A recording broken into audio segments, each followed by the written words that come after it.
হয়, নিশ্চিতভাৱে সমাগত ৰঙালী বিহুৰ প্ৰাকখনত দেখিবলৈ পোৱা গৈছে পশ্চিম কাৰ্বি আংলঙৰ বৃহত্তৰ খেৰণী অঞ্চলত যি পৰম্পৰাগত কাৰ্বি মৎস্য চিকাৰৰ উৎসৱ দেখিবলৈ পোৱা গৈছে।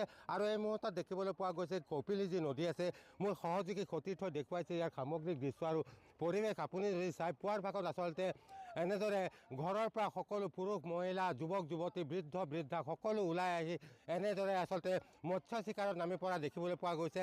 হাতে হাতে জাঠি জোং লগতে জাল আদি লৈ তেওঁলোকে ওলাই অহা দেখিবলৈ পোৱা গৈছে। চালনী লৈ হাতে হাতে চালনী যিসকল মহিলা আছে অকণমান মোৰ সহযোগী সতীৰ্থক দেখুৱাবলৈ অনুৰোধ জনাইছোঁ। মোৰ বাওঁফালৰ কিছু দৃশ্য দেখিবলৈ পাইছে, এয়া হৈছে মহিলা।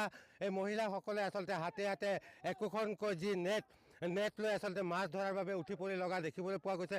সমান্তৰালকৈ যি জাকৈ আছে, জাকৈ হওক বা চালনী এনেদৰে বিভিন্ন ধৰণৰ যি বস্তু আছে হাতে হাতে লৈ তেওঁলোকে আচলতে মৎস্য চিকাৰত নামি পৰা দেখিবলৈ পোৱা গৈছে। আৰু এনেদৰে আচলতে ক'ব লাগিব ৰঙালী বিহুৰ প্ৰাকখনত এনেদৰে সকলোৱে আচলতে ঘৰৰ পৰা ওলাই আহি মৎস্য চিকাৰত নামি পৰা দেখিবলৈ পোৱা গৈছে।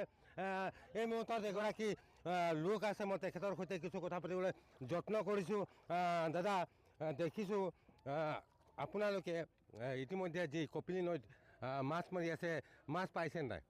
নহয়, এতিয়াতো মানে বৰষুণ ক্লাইমেটটো অলপ হৈ গ'ল, সেইটো কাৰণে মাছ ওলাইছে, কিন্তু ইমানলৈকে এতিয়ালৈকে ওলাই অহা নাই। হ'লেও আমি এনজয় কৰিব পাইছোঁ। আৰু এইটো হ'ল কাৰ্বি ট্ৰেডিশ্যনেল। এইটো প্ৰত্যেক বছৰ ইয়াত মনোৱা হয় 6 এপ্ৰিল, আৰু এইটো ফিচাৰ ডে বুলি কয়।